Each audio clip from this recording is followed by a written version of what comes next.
In the relentless world of Wall Street, an impossible choice challenges everything Olivier believes in. As his son's life hangs by a thread and the clock ticks mercilessly, he faces the thin line between integrity and despair. What price are we willing to pay when love, necessity, and ethics collide? Olivier Beaumont parked his Audi in the underground garage of the imposing glass and steel skyscraper that housed Greystone Capital. That morning ritual, which for years had represented ambition and achievement, now felt like an unbearable burden. In the elevator, he adjusted his navy blue tie and forced a smile for colleagues who greeted him with enthusiasm. No one could imagine the whirlwind that was devastating his life. At 34, Olivier had built a respectable career. A Harvard graduate, he had earned his place among the best financial advisors on Wall Street. His office on the 30th floor offered a privileged view of Manhattan, decorated with photos of his wife Celeste and little Laurent, his only son. The mergers and acquisitions deals he structured moved billions, and his name was spoken with reverence in the company's corridors. That morning, however, the stock quotes and financial reports seemed irrelevant. Exactly 17 days ago, Olivier's world had collapsed in a doctor's office when Dr. Reynolds, a pediatric oncologist, uttered the words no parent should ever hear: acute myeloid leukemia, a rare and aggressive subtype. Mr. Beaumont, we have a meeting in 15 minutes about the Artemis Centauri merger, Sophie, his assistant, reminded him, interrupting his dark thoughts. Thank you, Sophie. I will be there, he replied, forcing himself back to reality. The meeting room was packed. 7 analysts, 3 corporate lawyers, and 2 directors were waiting for his guidance. The merger between Artemis Technologies and the Centauri Group would be the biggest deal of the semester, valued at $4.7 billion. A negotiation of this magnitude meant substantial bonuses for the entire team. Ladies and gentlemen, Olivier began with the confidence everyone expected. The projected numbers for the third quarter exceed our initial expectations. The synergy between the technology divisions will be greater than anticipated. As he coordinated the meeting, his mind wandered to the hospital room where Celeste was probably reading stories to Laurent. The 6-year-old boy, once full of energy, now had a pale face and sunken eyes. His light brown hair was beginning to fall due to conventional chemotherapy, which doctors had already admitted to being insufficient. The previous night, Dr. Reynolds had called for a private conversation. There is an experimental treatment at Boston Children's Hospital, CAR-T modified cell immunotherapy, specially developed for this rare subtype. The preliminary results are promising, but the doctor hesitated, averting his gaze. But, Olivier insisted, it is not covered by any insurance. The full protocol costs approximately $380,000. The meeting ended and Olivier returned to his office. Over the past 17 days, he had exhausted all legitimate possibilities to get the money. His salary was good, but not enough to cover that sum. The mortgage on the house in Connecticut was already maxed out. The car had been sold. Friends and family contributed what they could. An online campaign raised only $14,000. The banks denied additional loans. Time was running out. Laurent needed to start the treatment in a maximum of 30 days. His phone vibrated, a text message from an unknown number. We can help with your problem. Café Baudelaire, 5 p.m. today. Intrigued and desperate, Olivier decided to attend. Café Baudelaire was an unassuming French establishment in the financial district, frequented mainly by executives. Upon arriving, he was led to a reserved table at the back, where a man in an impeccable suit awaited him. Mr. Beaumont, I am Dominic Rousseau from Falcon Investments. He introduced himself with a soft French accent. Olivier recognized the name immediately. Falcon was a rival investment fund known for its aggressive and occasionally questionable strategies. How did you find out about my problem? Olivier asked, tense. Dominic smiled. Wall Street is a small world. We have mutual friends at the hospital. I know about your son Laurent, about the diagnosis, about the experimental treatment in Boston. He paused and added in a low voice, and I know you urgently need money. A heavy silence settled between them. Olivier felt his heart racing, anticipating what would come next. Falcon has a great interest in the Artemis Centauri merger, Dominic continued. Insider information on structuring, values, negotiation points would be of substantial value to us. Olivier took a deep breath, feeling nauseous. This is confidential information. It would be unethical and illegal. Of course, Dominic agreed, sliding an envelope across the table. And $500,000 would be the price of that. ethical flexibility, enough for treatment, accommodation in Boston, and a margin for unforeseen expenses. Olivier stared at the envelope as if it were a snake. Throughout his career, he had valued integrity and ethics. Now that envelope represented his son's salvation and his own moral destruction. "Think of Laurent," Dominic whispered, standing up. "My number is in the envelope. You have 48 hours to decide."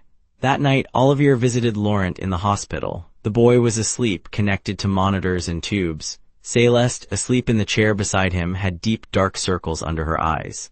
He observed his son's frailty, almost transparent skin, shallow breathing. In his mind, he visualized the confidential merger files protected by passwords and security systems that he, as the team leader, could easily bypass. For 3 days, he fought an internal battle. On the morning of the third day, Laurent had a crisis and needed to be resuscitated. That night, with trembling hands and a broken heart, Olivier plugged a USB drive into the company computer and copied the confidential files. "It's for my son," he repeated like a mantra while transferring the data. "God will understand." The next day, he handed the flash drive to Dominic in another discreet cafe. The money was deposited into a separate account 2 hours later. Olivier immediately contacted the hospital in Boston to begin Laurent's admission process. For 11 days, he lived in a strange limbo between relief and guilt. Laurent was transferred to Boston, and the doctors began preparing for the experimental treatment. Céleste regained some hope, noticing a new sparkle in her husband's eyes. "How did you get the money so quickly?" she asked one night. "A special loan," he lied. "I managed to negotiate favorable terms." But the peace lasted only 11 days. The first suspicion arose when competitors seemed to anticipate every move of the Artemis Centauri merger.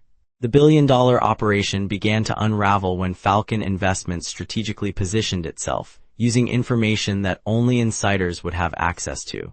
At Greystone Capital, chaos ensued. Emergency meetings were convened. 7 of Olivier's team colleagues saw their annual bonuses disappear. 2 junior analysts deemed less essential were laid off. An internal investigation was immediately initiated. Anton Marchand, a forensics specialist in digital security, was hired to examine the systems. In just 10 days, he found the digital trail that Olivier had inadvertently left behind. A late login, files accessed outside of the normal pattern, a USB connection logged in the system. On the chilly Friday in October, Olivier was called to the main conference room. 20 people awaited him, including the executive board. On the large screen, irrefutable evidence was projected through charts and system logs.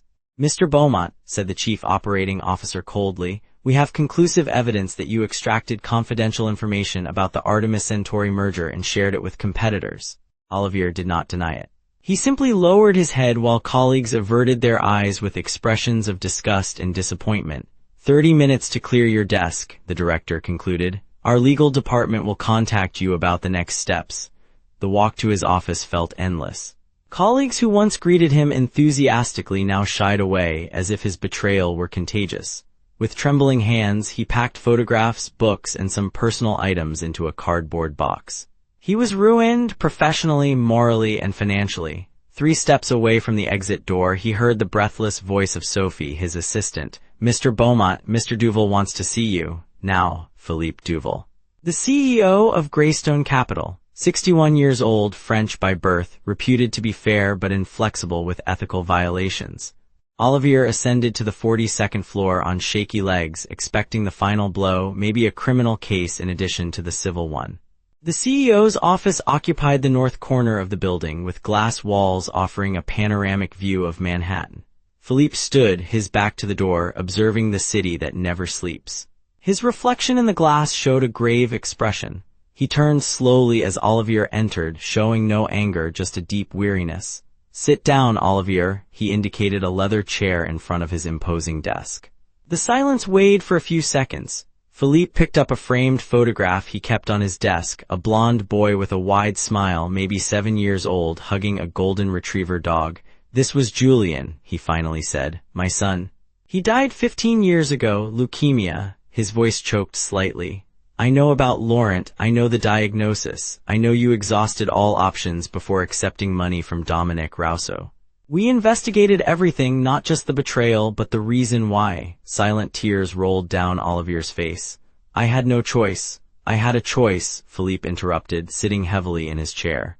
15 years ago, I was just a regional manager at this firm. When Julian got sick, my boss at the time offered me a personal loan, interest-free. I refused. Pride. I thought I could handle it on my own. Philippe paused, his eyes fixed on the photo of his son. Julian died 3 weeks later. I could have saved him if I had swallowed my pride and accepted help. Olivier sobbed silently, completely broken. Philippe opened a drawer and placed an envelope on the table. I can't give you back your job, Olivier. You harmed innocent people. Your actions had serious consequences for the company and for colleagues who trusted you. But I can do what my boss did 15 years ago, which I, foolishly, refused. With trembling hands, Olivier opened the envelope. Inside was a personal check signed by Philippe Duval, $450,000. This, I can't, no one deserves grace, Olivier, that's why it's called grace.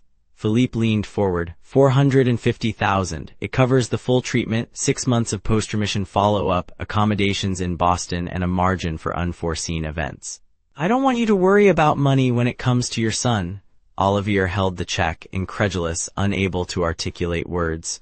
One condition, every night before Laurent goes to sleep, you pray with him.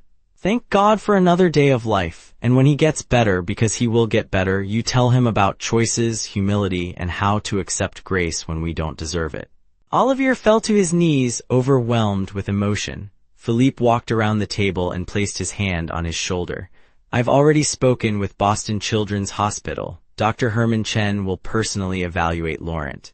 In 72 hours, my driver will take you. Accommodation is reserved. Everything is prepared. That night in the hospital room in Boston, Olivier held Laurent's frail hand. Céleste was by his side, still processing the miracle that had occurred.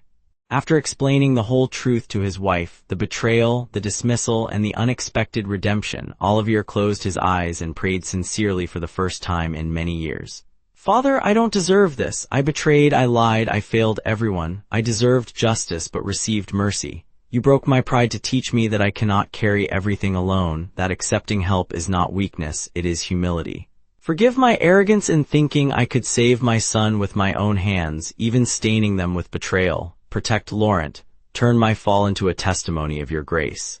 May I learn to live like Philippe, being a channel of your love to the desperate. 6 months later, Laurent was in complete remission. His hair had grown back and his smile brightened every room. The experimental treatment had worked beyond expectations. Olivier, now working at a small financial consultancy, was rebuilding his reputation brick by brick. He visited Philippe monthly, not out of obligation, but out of genuine gratitude. On the 10th visit, while having coffee in Philippe's office, the CEO revealed something surprising. Do you know why I helped you, Olivier? On the night Julian died, I made a promise to God. If he gave me resources and position, I would save the children of other parents. Laurent was the 13th. It was not by chance. It was providence. Olivier got chills. 13 children alive because their parents did not have my pride, and 6 of those parents are now doing the same for others. Grace multiplies, Olivier. That's how God works. 3 years later, Olivier created the Laurent Foundation to fund experimental pediatric treatments. Philippe Duval was the first donor. At the inauguration ceremony, Olivier spoke emotionally. I thought strength was carrying everything alone. When I failed, I betrayed everything I believed in. But God placed in my path a man who had weathered the same storm, who taught me. Grace is not the absence of consequences, it is the presence of redemption within them. That night, while putting Laurent to bed, now a healthy 9-year-old boy, the son asked, "Why does Uncle Philippe get sad when they talk about Julian?" Olivier kneeled beside the bed. Because he loved Julian just like I love you, but he turned his pain into love that saved you and many other children. He took the saddest thing that happened in his life and made something beautiful out of it. How did he do that? He let God use his scars to heal others. Laurent thought seriously for a moment. I want to be like Uncle Philippe when I grow up. Olivier smiled through the tears. You already are, son. There, far from the world of Wall Street, Olivier understood a profound truth. God wastes nothing, not betrayal, not shame, not pain. In his hands, even brokenness can become the foundation for something eternal. Sometimes God doesn't stop the storm. He places someone in your path who has already traversed the same tempest and knows exactly how to rescue someone who is drowning. Grace always finds a way. especially through the ruins of what we were, to build what we were called to be.